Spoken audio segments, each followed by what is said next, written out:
جب مسلمان یہ کام کریں گے، اللہ پر بھروسہ، اللہ کو پکارنا اور اللہ سے دعائیں کرنا، تو پھر یاد رکھیے ساری مصیبتیں اس کا حل تو ایک اللہ ہی کے ہاتھ میں ہے۔ وَإِن يَمْسَسْكَ اللَّهُ بِضُرٍّ فَلَا كَاشِفَ لَهُ إِلَّا هُوَ، جب بھی تم پر کوئی مصیبت آئے، اس مصیبت کو دور کرنے والا ایک اللہ کے علاوہ اور کوئی نہیں ہے۔ اس مصیبت کو دور کرنے والا اپنی زبان پہ ایک ترانہ ہمیشہ یاد رکھیے، لا الہ الا انت سبحانک انی کنت من الظالمین، یہ اپنی زبان پہ رکھیے۔ رسول اللہ صلی اللہ علیہ وسلم کا اعلان ہے، آپ کا فرمان ہے، جس کو کوئی مصیبت ہو اس مصیبت میں ان الفاظ سے پکارے جن الفاظ سے یونس علیہ السلام نے پکارا تھا، تو اللہ اس مصیبت میں اس انسان کو نکال دیتا ہے۔ اللہ سے دعا ہے، اللہ ہمارے گناہوں کو معاف فرمائے، اللہ ہماری خطاؤں کو معاف فرمائے، اللہ ہماری سیاہکاریوں کو معاف فرمائے، اللہ اپنی رحمت کا ہمارے ساتھ معاملہ فرمائے، اللہ مسلمانوں پہ اپنی رحمت کے فیصلے فرمائے، اللہ مسلمانوں پر ہونے والے مظالم کو بلند کر کے اٹھا لے، اللہ مسلمانوں کی مدد فرمائے، اللہ مسلمانوں کی مدد فرمائے، اللہ شریروں کے شر سے بچا، اللہ خوارج کے شر سے بچا، جو مسلمانوں کو ان مصیبتوں میں پھنسانے کا سبب ہیں، اللہ تو ان سے انتقام لے، جن ظالموں نے ظلم کیا ہے، جنہوں نے اس ظلم کو پھیلایا ہے، اللہ تو ان ظالموں کو جانتا ہے، اللہ تو انتقام لینے پر قادر ہے، ہمارے اہل ایمان کے ان دفعوں کا انتقام لے، اللہ مسلمانوں کو کتاب و سنت پہ چلنے کی توفیق عطا فرما،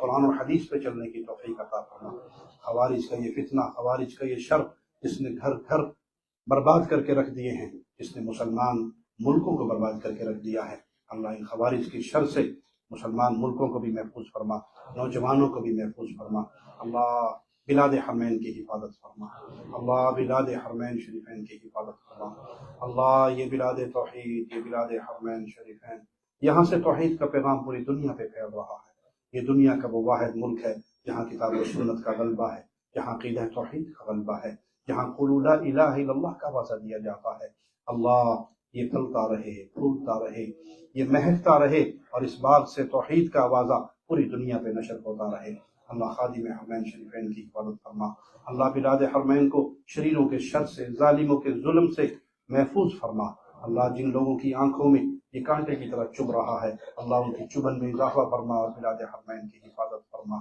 اللہ تو راضی ہو جا، اللہ تو راضی ہو جا، اللہ تو راضی ہو جا، اللہ تو اپنے پیاروں میں شامل فرما، اللہ تو اپنے پیاروں میں شامل فرما، اللہ تو ہمیں موت اس حال میں دینا کہ تو ہم سے راضی ہو، اللہ تیرے فرشتے موت روح قبض کرنے کے لیے آئیں تو یہ پیغام لے کر آئیں، پیاری روح باہر نکل تیرا اللہ تو سے راضی ہو چکا، اللہ ہمارے ماں باپ تیرے پاس آ گئے، اللہ اہل ایمان ماں باپ کی مغفرت فرما کے انہیں فردوس عطا فرما، جن کے ماں باپ زندہ ہیں اے اللہ انہیں ان کے ساتھ نیکی کرنے کی توفیق عطا فرما، اللہ جن کی گودیں اولاد سے خالی ہیں انہیں نیک صالح اولاد عطا فرما، جن کو اولاد دی ہے اللہ ان کی نیک تربیت کرنے کی توفیق عطا فرما، اللہ تو رحمان ہے، رحیم ہے، کریم ہے، اللہ تیری توحید کی دعوت دیتے ہیں، تجھے اسی لا الہ الا اللہ، اسی عقیدہ توحید کا واسطہ ہے مولا، ہمیں اس حال میں لے کے جانا، تو ہم سے راضی ہو، ہم تجھ سے راضی ہو۔